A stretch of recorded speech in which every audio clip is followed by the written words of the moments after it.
They said animals couldn't be witnesses in a court of law. They said a dog's memory wasn't reliable evidence. But when Rex locked eyes with the man who had tortured prisoners in Afghanistan, his instincts proved more accurate than any testimony. The courtroom was about to witness something unprecedented. The federal courthouse in Washington, D.C. buzzed with tension on that cold November morning. Snow had begun to fall overnight, covering the granite steps with a thin white blanket that crunched under the feet of the gathering crowd. Media crews had arrived before dawn, their cameras trained on every entrance, their reporters clutching steaming coffee cups while rehearsing their opening lines. This wasn't just another trial. This was the case that would determine whether Colonel Marcus Brennan, a decorated officer turned war criminal, would face justice for his actions in a remote Afghan outpost 3 years ago. The protesters had arrived early too. Veterans holding signs demanding justice stood shoulder to shoulder with peace activists calling for accountability. Their chants created a low hum that echoed off the courthouse walls. Justice for the fallen. Remember Afghanistan. No more copy-ups. Police barriers kept the crowds at a safe distance, but the energy was palpable, electric with anticipation, and years of pent-up frustration.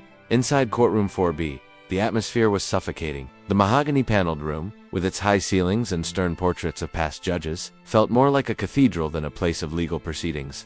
Every seat was filled, and the overflow crowd pressed against the back walls. Families of the victims filled the first 3 rows of the gallery, their faces etched with years of waiting for this moment. Many clutched photographs of their lost loved ones, young soldiers who had died under Brennan's command, Afghan civilians who had disappeared into his detention facility, never to be seen again. The prosecution had struggled for months to build their case. Key witnesses had mysteriously disappeared, some relocated under new identities, others simply vanishing into the bureaucratic maze of military reassignments. Crucial evidence had gone missing from secure facilities, with officials claiming errors and misplaced files. Military records had been heavily redacted, with entire pages blacked out under claims of national security. The defense team, led by the city's most ruthless attorney, had systematically dismantled every piece of evidence presented, turning what should have been a straightforward case of war crimes into a complex web of legal technicalities and procedural challenges. Judge Margaret Walsh, a stern woman in her 60s with silver hair pulled back in a tight bun and wire-rimmed glasses that reflected the courtroom lights, surveyed the packed room with the practiced eye of someone who had presided over dozens of military cases. Her reputation for fairness was matched only by her intolerance for courtroom theatrics. She had seen it all in her 25 years on the bench: corrupt politicians, war profiteers, and military officers who had forgotten their oath. But none quite like this case, where the very foundations of military justice seemed to be crumbling under the weight of cover-ups and disappeared evidence. At the prosecutor's table, District Attorney Sarah Chen shuffled through her papers nervously, her usually steady hands betraying the pressure she felt. At 38, she had built her career on military prosecutions, earning a reputation as someone who could navigate the complex world of military law with precision and tenacity. But this case was different. This case had become personal when she learned that one of the victims had been her law school roommate's brother, a young Marine who had died under suspicious circumstances at Brennan's facility. Her hands trembled slightly as she glanced at the clock mounted above the jury box. 9:47 a.m. In 13 minutes. She would have to present what might be her final witness, and it wasn't human. The legal precedent she was attempting to set was virtually unprecedented in federal court. Military working dogs had been used in various capacities in legal proceedings before, but never as what she was terming a demonstrative witness, a legal gray area that existed somewhere between evidence and testimony. The motion had taken weeks to prepare, citing cases involving service animals, emotional support animals in therapeutic settings, and even historical precedents from ancient legal systems that had recognized animal testimony. The defense had fought it vigorously, filing motion after motion to exclude what they called circus tactics and desperate legal theatrics. Colonel Brennan sat confidently at the defense table, his military posture intact, despite the handcuffs hidden beneath the polished wood surface. At 54, he still carried himself with the bearing of the decorated officer he had once been. His gray hair was perfectly styled in a regulation cut, his charcoal suit tailored and immaculate, his posture ramrod straight. To anyone watching, he looked like the distinguished officer he had once been, the man who had earned a Bronze Star for valor, who had been featured on recruitment posters, who had once been considered for promotion to general, not the monster the prosecution claimed he was, not the man who had allegedly turned a detention facility into his personal chamber of horrors. His cold blue eyes, set in a face that had been hardened by years of command and shaped by the conviction that he was untouchable, scanned the room with the calculating gaze of a predator who believed he had already won. He had survived investigations before, had weathered congressional hearings and inspector general inquiries. His connections ran deep in the Pentagon, his allies were powerful, and his lawyer was the best that military contractor money could buy. This trial, he believed, was just another obstacle to overcome. Another battle to win through superior tactics and resources. The courtroom doors opened with a heavy creak that seemed to echo through the tense silence, and all heads turned. In unison, Staff Sergeant Michael Torres entered first, his dress uniform pristine, every crease sharp enough to cut paper. His shoes gleamed with military polish, and his brass buttons caught the light as he moved. The array of ribbons and medals on his chest told the story of multiple deployments. Of a soldier who had served with distinction in some of the world's most dangerous places. But it wasn't the decorated soldier that drew everyone's attention. It was his companion, Rex. A magnificent German shepherd with intelligent amber eyes that seemed to take in everything at once. Walked beside Torres with military precision that spoke of years of training and battlefield experience. His black and tan coat was glossy and perfectly groomed, his ears alert and forward, every muscle in his powerful body radiating the controlled energy of a trained military working dog. He moved with the fluid grace of an animal bred for work, bred for loyalty, bred for the kind of partnership that could mean the difference between life and death in combat situations. A small service ribbon was attached to his tactical vest, identifying him as a combat veteran, the same designation given to human soldiers who had served in active war zones. Beside it were patches indicating his specialties: explosive detection, patrol work, and search and rescue. His vest also bore the distinctive insignia of the 75th Ranger Regiment, marking him as one of the elite working dogs assigned to special operations units. As they made their way down the aisle, Rex's demeanor was calm and focused, his amber eyes scanning the room with the methodical attention of a professional doing his job. He had been in courtrooms before during his handler's various legal proceedings related to his own service, had been around crowds, noise, and chaos. Nothing seemed to faze him. His attention was fixed straight ahead, professional and controlled, moving with the easy confidence of an animal who had learned to trust his handler completely and to ignore distractions that didn't relate to his mission. The gallery watched in fascination as the pair approached the front of the courtroom. Some spectators had never seen a military working dog up close, and Rex's presence commanded a respect that went beyond mere curiosity. Here was an animal who had served his country, who had faced enemy fire, who had saved lives. The patches on his vests weren't decorations. They were earned through blood, sweat, and the kind of courage that couldn't be taught, only demonstrated. Judge Walsh leaned forward slightly, her expression thoughtful as she observed the approach of this unusual witness. She had reviewed the prosecution's motion extensively, had spent sleepless nights, researching legal precedents and consulting with colleagues about the unprecedented nature of what she was about to allow. The defense had fought it vigorously, but precedent from other cases involving service animals in therapeutic and legal settings had convinced her to allow it, with strict limitations and careful judicial oversight. The legal scholar in her was fascinated by the implications. If this worked, if Rex could indeed provide some form of testimony or evidence, it could revolutionize how the justice system approached cases involving animal witnesses. But the pragmatist in her also worried about opening a door that might be impossible to close, about setting precedents that could be abused or misused in future cases. Your Honor, Sarah Chen rose to her feet, her voice steadier than she felt, despite the weight of history pressing down on her shoulders. The prosecution calls Staff Sergeant Michael Torres and military working dog Rex. The gallery murmured, with a mixture of anticipation and skepticism, as Torres approached the witness stand. Some spectators leaned forward, straining to get a better view of the dog who might hold the key to justice. Others sat back with expressions of doubt, questioning how an animal could possibly provide meaningful testimony in a court of law. Rex remained at his side, sitting with perfect military posture as Torres was sworn in. The dog's eyes swept the room methodically, a behavior ingrained through years of tactical training. Assess, identify, catalog potential threats, memorize exits, note anything unusual. His head moved slowly from left to right, taking in the jury box, the gallery, the court personnel, the defense table. It was the same systematic scan he had performed thousands of times in hostile territory, the same careful assessment that had kept his unit alive through countless dangerous missions. Sergeant Torres, Chen began, her voice carrying clearly through the silent courtroom.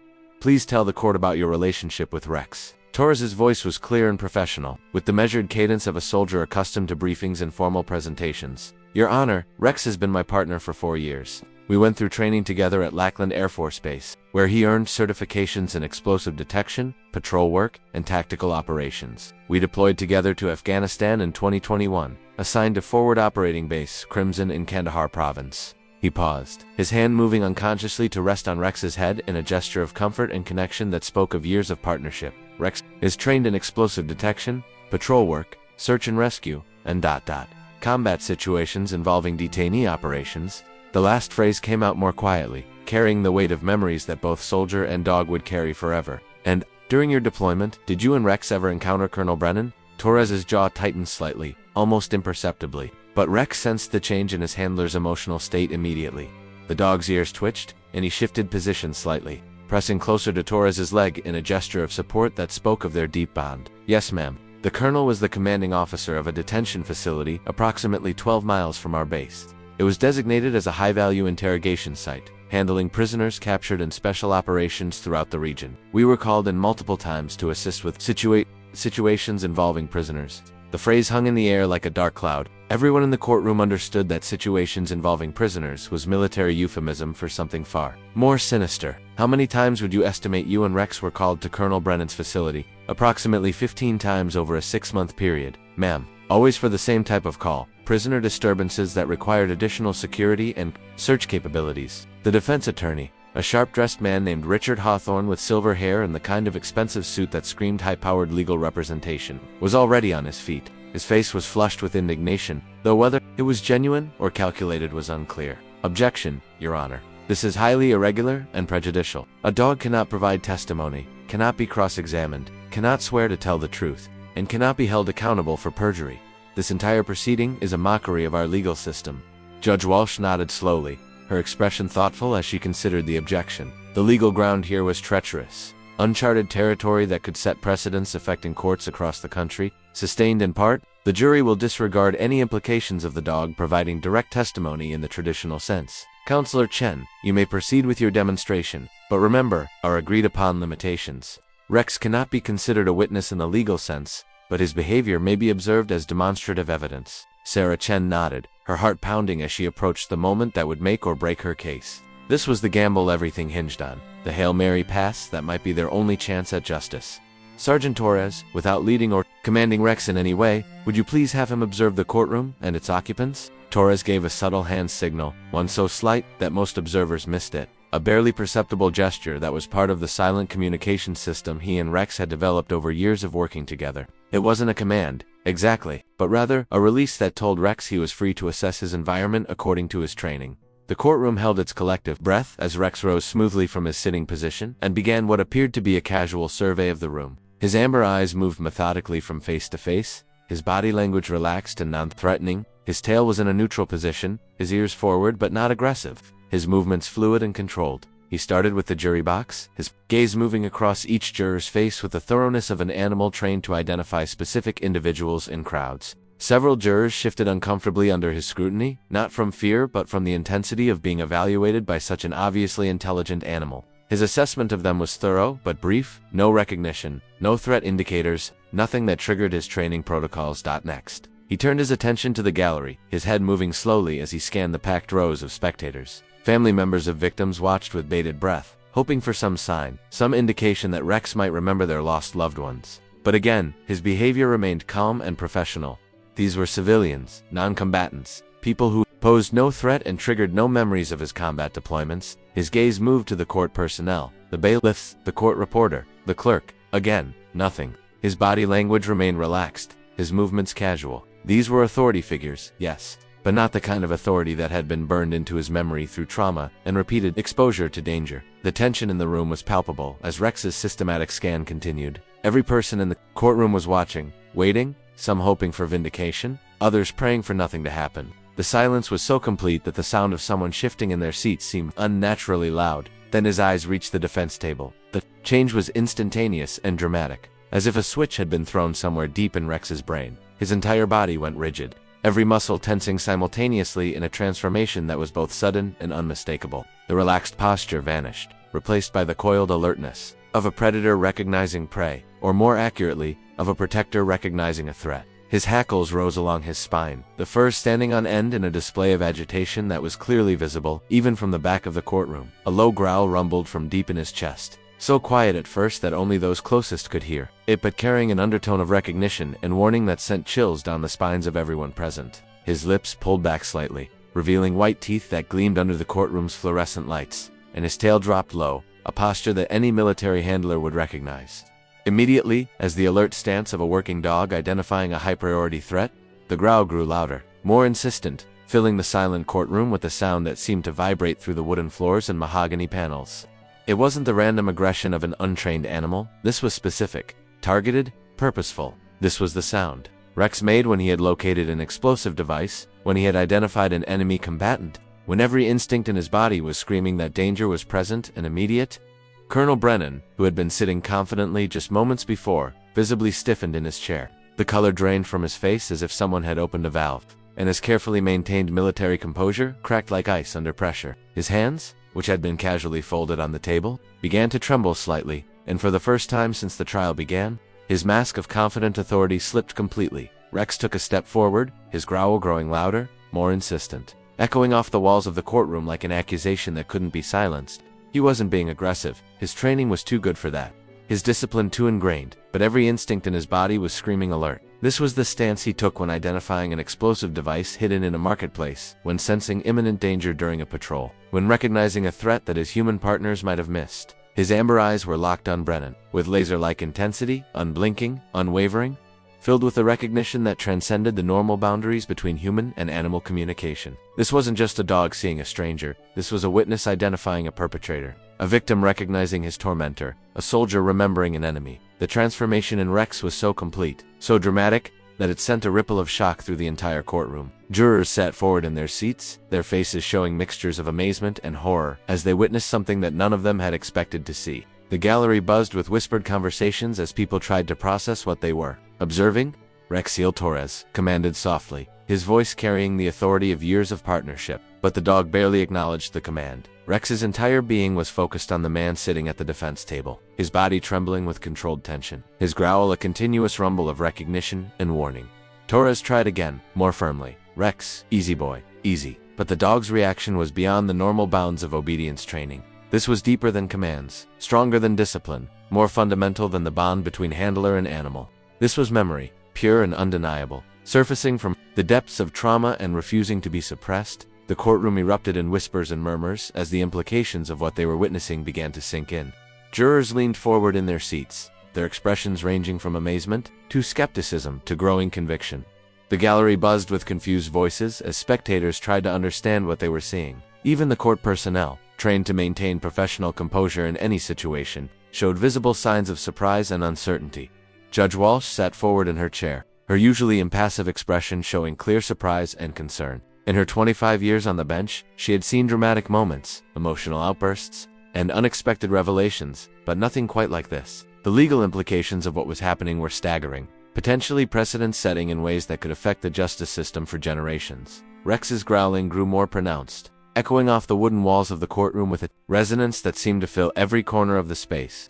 The sound was primal, elemental, carrying undertones of memory and recognition that touched something deep in the human psyche. It wasn't the sound of an animal being aggressive, it was the sound of justice delayed finally being given voice, of truth that had been buried suddenly clawing its way to the surface. Colonel Brennan pushed back from the defense table, his chair scraping loudly against the polished floor in a sound that cut through Rex's growling like a knife. His carefully constructed facade was crumbling before everyone's eyes, the confident military bearing giving way to the desperate expression of a man who realized that his deepest secrets were being exposed by the one witness he had never considered. The four-legged soldier who had watched from the shadows and remembered everything. "Get that animal away from me," he snapped, his voice cracking with a mixture of anger and fear that betrayed the calm demeanor he had maintained throughout the trial. "This is a circus, not a courtroom. You can't seriously expect me to sit here and be threatened by some trained attack dog." But his outburst had the opposite effect of what he intended. Rex's reaction intensified immediately, his barks sharp and urgent now, cutting through the air with the precision of gunshots. To everyone watching, it was clear that this wasn't random behavior, wasn't the result of poor training or animal aggression. This was specific, this was targeted. This was recognition of the most fundamental kind, the recognition of evil by its victim, Sarah. Chen felt her heart racing as she watched the scene unfold, her legal mind working frantically to process the implications while her human heart soared with the possibility that justice might finally be served. This was beyond anything she had hoped for when she had filed the motion to allow Rex as a demonstrative witness. She had expected, at best, that the dog might show some sign of distress or unusual behavior. What she was witnessing was far more powerful, a clear, unmistakable identification of Colonel Brennan as someone associated with trauma and danger. "Your Honor," she said, her voice carrying clearly through the chaos. The prosecution notes for the record the specific and targeted reaction of a trained military working dog to the defendant, Colonel Marcus Brennan. This reaction is consistent with the behavior of an animal recognizing an individual associated with traumatic memories. Objection?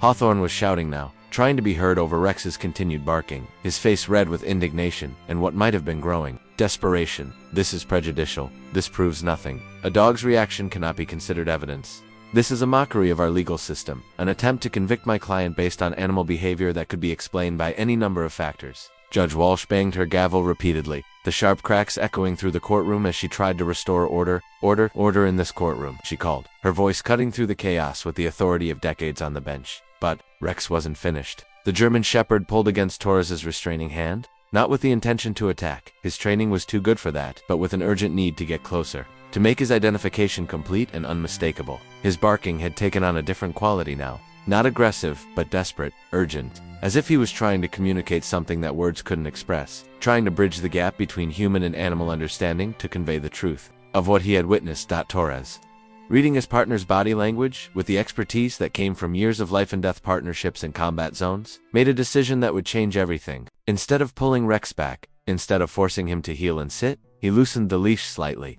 allowing the dog to move closer to the defense table while maintaining enough control to prevent any actual contact. It was a calculated risk, one that could backfire spectacularly if Rex became truly aggressive. But Torres knew his partner better than anyone. This wasn't aggression he was seeing, this was recognition. Identification. The same behavior Rex had shown hundreds of times when locating explosives or identifying threats in Afghanistan. The dog was doing his job, performing the task he had been trained for, identifying danger and alerting his human partners to its presence. Rex approached slowly, his barking subsiding to those same low, recognizing growls that had started the entire episode. Each step was measured, controlled, the movement of a professional working animal executing his trained function rather than the charge of an aggressive dog. When he reached a distance of about 10 feet from Colonel Brennan, close enough to make his identification certain, far enough away to pose no physical threat, something extraordinary happened. The dog sat, not the casual sit of a pet waiting for a treat, but the rigid, alert sit of a military working dog who had located his target and was signaling the completion of his mission. His ears were forward, his gaze unwavering, his entire body radiating controlled tension and absolute certainty. This was the exact posture Rex took when he had successfully identified an explosive device buried in a roadway,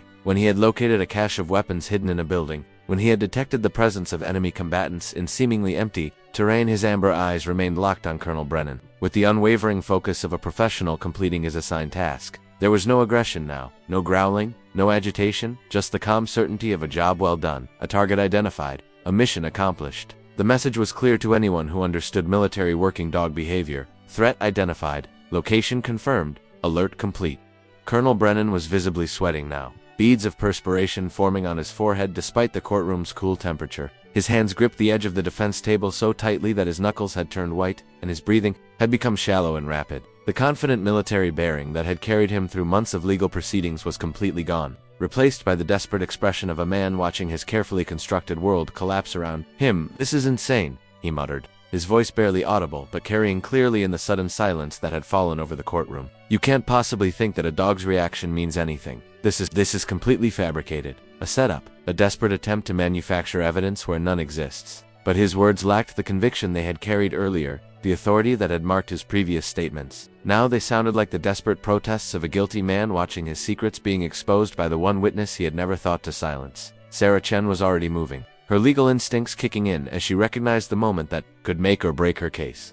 "Your Honor, may I approach with evidence that directly relates to what we've just witnessed?" The judge, clearly struggling with the unprecedented nature of the situation but recognizing the potential significance of what had just occurred, nodded slowly. "You may approach, Counselor." Chen retrieved a manila folder from her case files and placed several photographs on the evidence table where everyone could see them. The images were grainy, clearly taken by security cameras, but they were clear enough to show what they needed to show.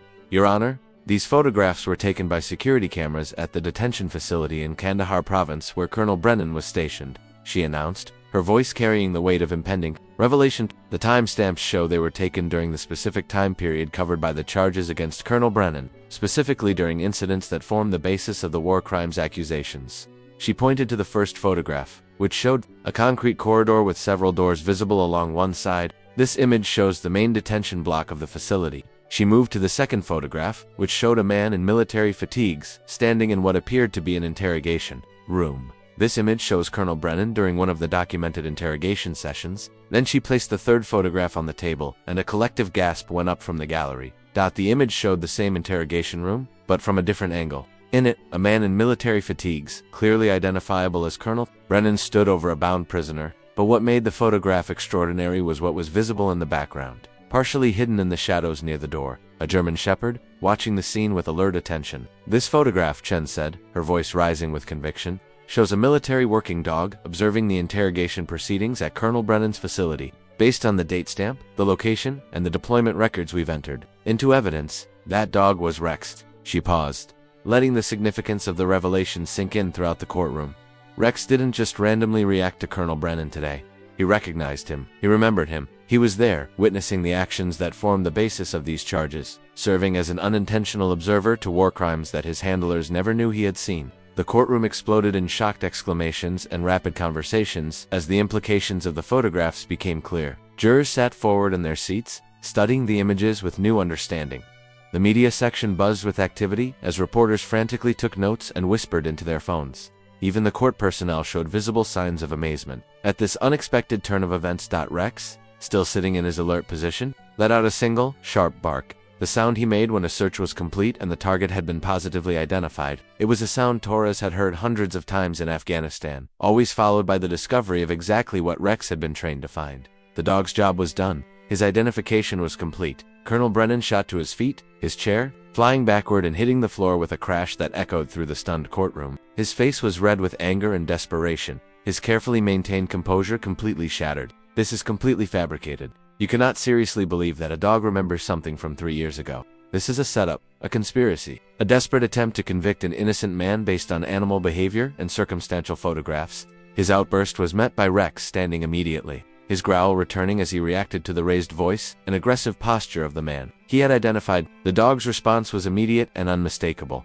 This was the behavior of an animal recognizing a threat, responding to someone who had been associated with danger and violence in his memory. But his protests only made things worse for Brennan. Every word he spoke, every gesture he made, seemed to intensify Rex's reaction, providing real-time confirmation that the dog's recognition was specific, targeted, and based on genuine memory rather than random animal behavior. Torres, recognizing the significance of what was happening and wanting to provide the court with the clearest possible explanation, spoke directly to Judge Walsh. "Your Honor, Rex is exhibiting classic target identification behavior. This is exactly how he responds when he successfully locates what he's been trained to find. In Afghanistan, military working dogs like Rex were often present during detention operations, serving as security assets and behavioral deterrents." He paused, his voice taking on the weight of professional expertise earned through years of working with military animals in combat situations. What the court is witnessing is not aggression or random animal behavior. Rex is demonstrating recognition response, the same behavior he shows when he identifies a specific scent, a particular individual, or a recognized threat. Military working dogs are trained to remember and identify specific individuals associated with traumatic or significant events, particularly those involving violence or threats to their handlers or units. The defense attorney was scrambling now, his confident demeanor replaced by visible desperation as he saw his case slipping away. "Your Honor, this is highly prejudicial and scientifically unsound. There's no way to verify what this dog supposedly remembers or why he's reacting this way. This could be the result of training, manipulation, or any number of factors that have nothing to do with my client." But Sarah Chen had one more card to play, one final piece of evidence that would cement the case beyond any reasonable doubt. "Your Honor, I'd like to call Dr. Emily Rodriguez to the stand." A woman in her 40s, wearing a professional charcoal suit and carrying a leather briefcase, rose from the gallery where she had been observing the proceedings. As she walked toward the witness stand, she introduced herself with the calm authority of someone accustomed to testifying in high-stakes situations. Dr. Emily Rodriguez, veterinary behaviorist with a specialty in military working dog psychology and trauma response. I hold a doctorate in veterinary medicine from Cornell University and a PhD in animal behavior from UC Davis. I've worked with military working dogs for 15 years, including extensive research into canine memory, recognition, patterns, and trauma response. After being sworn in, Dr. Rodriguez's testimony was clear, compelling, and devastating to the defense's case. Military working dogs possess extraordinary memory capabilities, particularly for traumatic or highly significant events, she began, her voice carrying the weight of scientific authority. Their ability to remember specific individuals, locations, and situations that are associated with stress, danger, or traumatic experiences is well documented in both military and civilian research. She gestured toward Rex, who remained in his alert position near the defense table. What we've observed here today, Rex's specific body posture, his targeted reaction, his progression from alert to recognition to identification behavior, are all consistent with a trained military animal identifying a person strongly associated with a traumatic memory. The specificity of his response, the fact that he showed no similar reaction to anyone else in the courtroom, and his ultimate assumption of the target identified position, all indicate that Rex has a specific negative memory associated with Colonel Brennan. Dr. Rodriguez continued, her testimony providing scientific backing for what everyone had witnessed. The photograph showing Rex present during detention operations provides context for his reaction. Military working dogs are often present during such operations, both as security assets and as psychological deterrents. They observe everything, remember everything, and form lasting memories of individuals associated with violence, trauma, or threat situations. The jury was completely captivated now, hanging on every word as the scientific explanation provided framework for the extraordinary events they had witnessed.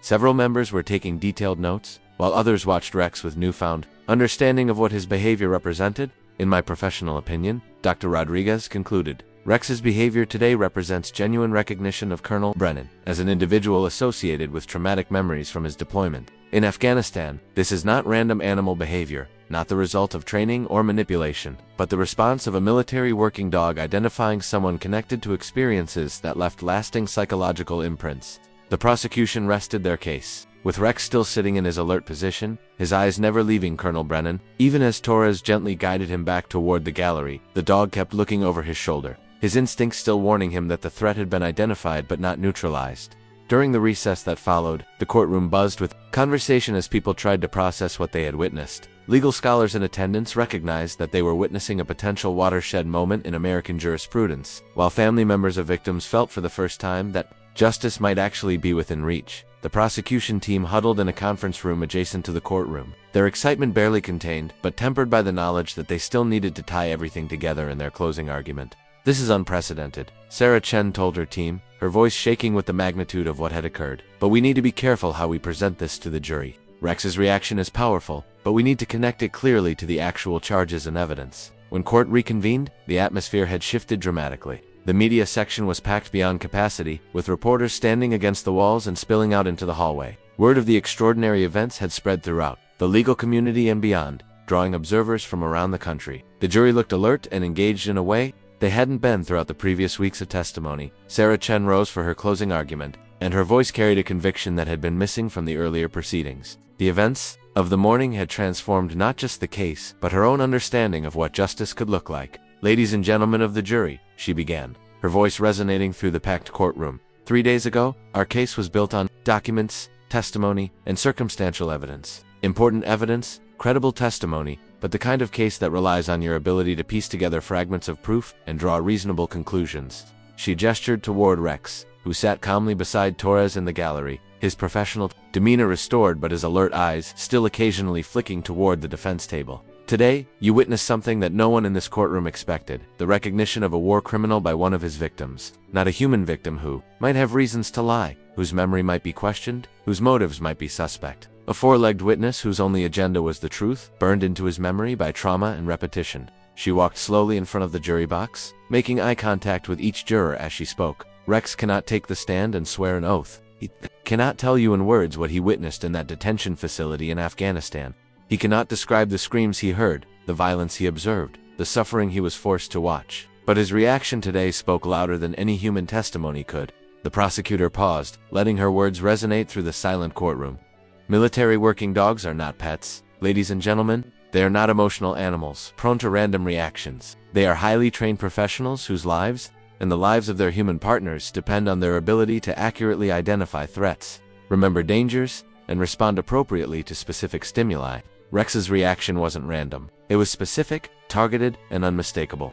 She moved closer to the jury, her voice taking on an intensity that matched the gravity of the moment. The defense wants you to dismiss what you saw today as meaningless animal behavior. They want you to believe that a dog trained to detect explosives, identify enemies, and remember threats somehow had a random reaction to Colonel Brennan. They want you to ignore the fact that Rex showed no reaction to anyone else in this courtroom. Not to me, not to the judge, not to any of you, not to the dozens of other people present. Sarah Chen's voice rose with conviction as she continued. But I ask you to consider this. If a trained military working dog, an animal whose life depended on accurately identifying dangers and threats, reacts to Colonel Brennan with the specific behavior pattern he uses to identify targets, what does that tell us about what that dog witnessed? What does it tell us about the kind of person Colonel Brennan really is? She returned to her table and picked up the photographs that had been entered as evidence.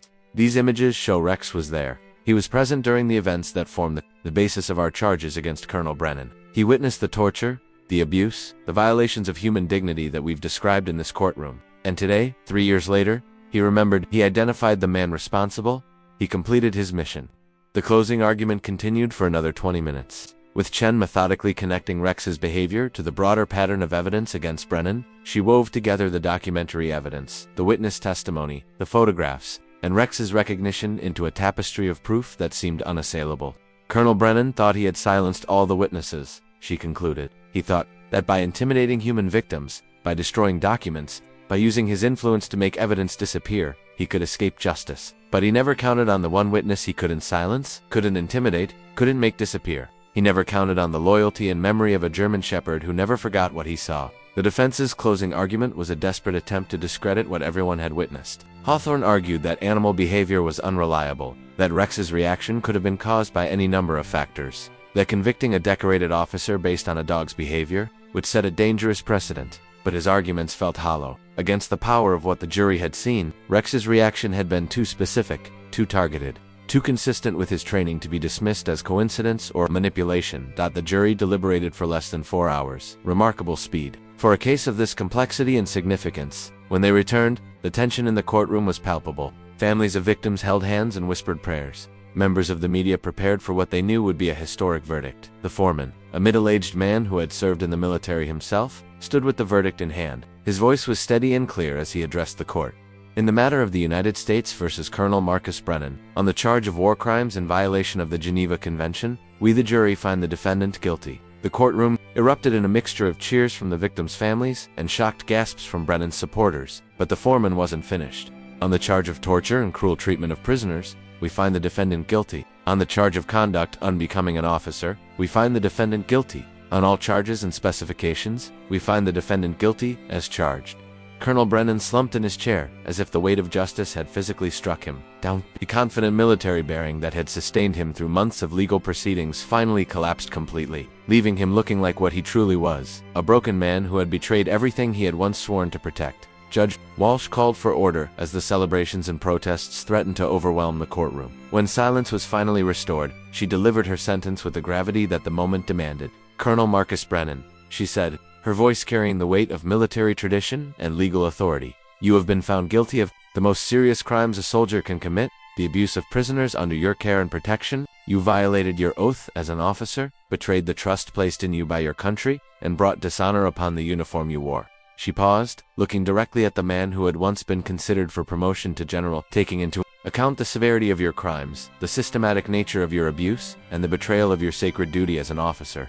This court sentences you to 25 years in federal prison without possibility of parole. You will be stripped of your rank, forfeit all military benefits, and receive a dishonorable discharge from the United States Army. As the bailiffs moved to escort Brennan away in handcuffs, he turned one last time toward the gallery where Rex sat with Torres. The dog met his gaze steadily, no longer growling, no longer agitated. His mission was complete. The threat had been identified, confronted, and neutralized. Justice had been served. The look that passed between them lasted only a moment, but it spoke volumes. Brennan's eyes held defeat, recognition that he had been undone by the one witness he had never considered. Rex's eyes held the calm satisfaction of a job well done, a mission accomplished, a promise kept to the victims who could no longer speak for themselves.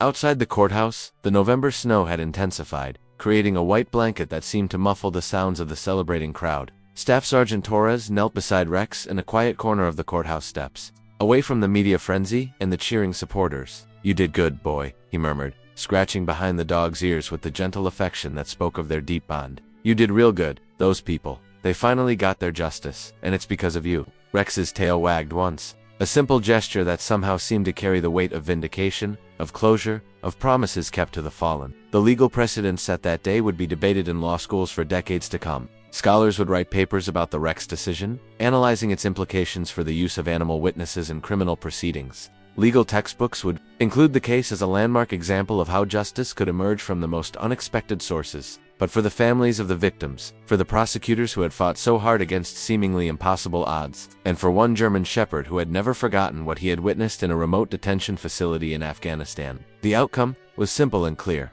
Sometimes justice comes from the most unexpected sources. Sometimes the truth is revealed, not through words or documents, but through the unwavering loyalty and memory of a four-legged witness who refuses to let the past remain buried. Sometimes it takes the pure instincts of an animal to cut through the lies and corruption that humans create to hide their crimes. The Rex decision, as it came to be known, established several important legal precedents. Military working dogs could serve as demonstrative witnesses in cases involving their handlers or situations they had directly observed. Animal behavior, when properly interpreted by qualified experts, could be considered as evidence in federal criminal proceedings.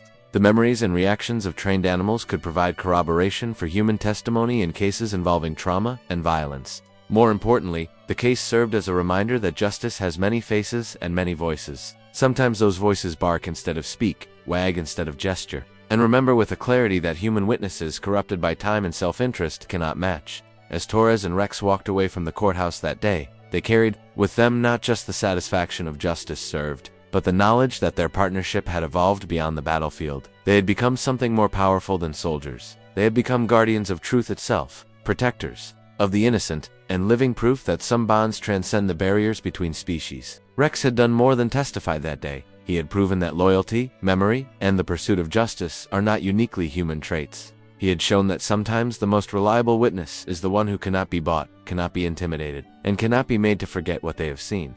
The case would be remembered not just for its legal implications, but for the moment when a German shepherd looked across a crowded courtroom, recognized evil, and refused to let it go unpunished. In a world where truth can be manipulated and evidence can be destroyed, Rex had provided something that could not be disputed, could not be explained away, and could not be ignored.